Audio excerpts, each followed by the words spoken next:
Opo, eto na po ba ang pagbagsak ng mga Duterte, mga kababayan? Ako lamang po ay nagtatanong lamang. Kasi nga po, dahil po sa pagbaba po ng rating ng Vice Presidente at gayon din sa Senado, na kung saan dahil sa mga nangyaring anomalya kamakailan, dahil alam naman natin mga kababayan na umabot po ng 255 ang nakuwang boto sa Kongreso na gusto pong magkaroon ng impeachment sa Vice Presidente. At ang mas nakakagulat pa dito mga kababayan, kilala naman po ang mga Duterte sa Mindanao na solid Duterte dyan. Pag sinabing Mindanao, itong masaklap mga kababayan, 8 lamang po ang mga politiko na sumuporta sa kanya dyan.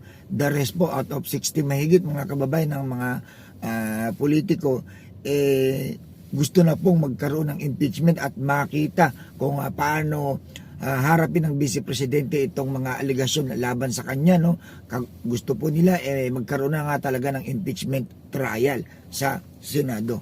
At itong masaklap mga kababayan, no? Palaisipan sa lahat po ay nangyari, kamakailan lang po itong kontrobersya po dito sa Senado mga kababayan, na ito po ba ay nagkataon lamang mga kababayan? Nagkataon lamang ba na habang nagkakaroon po ng botohan para sa impeachment trial ng Vice Presidente, bigla namang dumating itong si Bato de la Rosa sa Senado at nagkaroon ng change leadership po sa Senate President. So after 6 months na nagtatago po si Senator Bato at bigla pong sumulpot, no? At yun na nga po, nagtagumpay po ang mga kaalyado ng Vice Presidente, nakuha nga po ni Alan Peter Cayetano ang posisyon na Senate President. At yun na nga mga kababayan, eksakto naman na talagang may warrant of arrest nga naman talaga at dala po ng NBI yung warrant of arrest para kay Senator Bato. Yun nga lang po, naharang, no? At kunestyon ng mga kaalyado ni Senator Bato itong NBI. Nagkaroon ng mga debate at pagtatalo kung kaya't napunta lang sa negosasyon at pansamantalang pinagpaliban muna ng NBI dahil nga sa mga kondisyones na hinihiling po ng Senate President. At habang po inaantay po yun, eto na po, biglang nagkaroon ng malaking problema mga kababayan dahil po nakatakas po si Senator Bato. At ang masaklap pa dito, identified pa kung sino yung sumama at nag-guide sa kanya palabas, si Robin Padilla. Ngayon mga kababayan, nababalot na po ng katanungan itong kontrobersyang ito na ano ba ang nangyayari sa Senado ngayon. Kumbaga, pag mahirap, kulong agad. Pero pag mga kaalyado, powerful, mga kaibigan, kumbaga, may kinikilingan, di ba? Para bang untouchable, no? So ito ngayon mga kababayan, kaya marami po nagagalit ng mga Pilipino.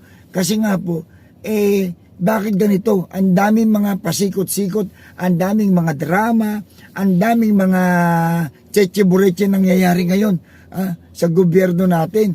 Dahil sasabihin ng iba, yung mga kaalyado ng Vice Presidente at yung mga supporter nila, magulo raw po ang gobyerno, magulo raw po itong nangyayari ngayon, lalo na dito sa administrasyon daw ni PBBM. Ako magre-real talk lang ako mga kababayan, hindi po magulo ang administrasyon ni PBBM. Ang magugulo po, itong mga taong may mga kinakaharap na kaso. Itong mga taong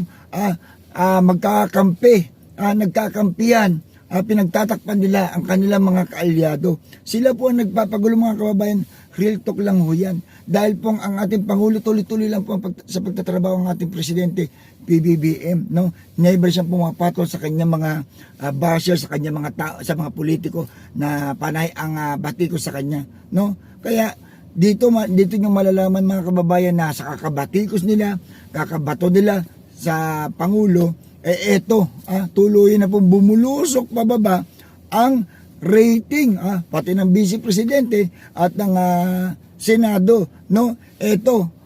Patunay lang po mga kababayan na pagod na po ang taong bayan. pagod na po. Ang kailangan po ng taong bayan ngayon ay solusyon sa kahirapan. Di po ba?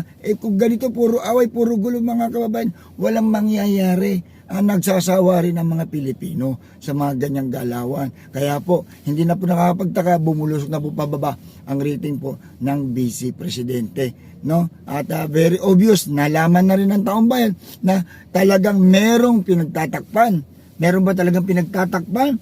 Bakit ayaw harapin? Kung inosente, dapat harapin yung mga aligasyon, patunayan na inosente. Hindi puro drama, hindi puro propaganda, puro galit, puro bato ng putik sa administrasyon na ginagawa.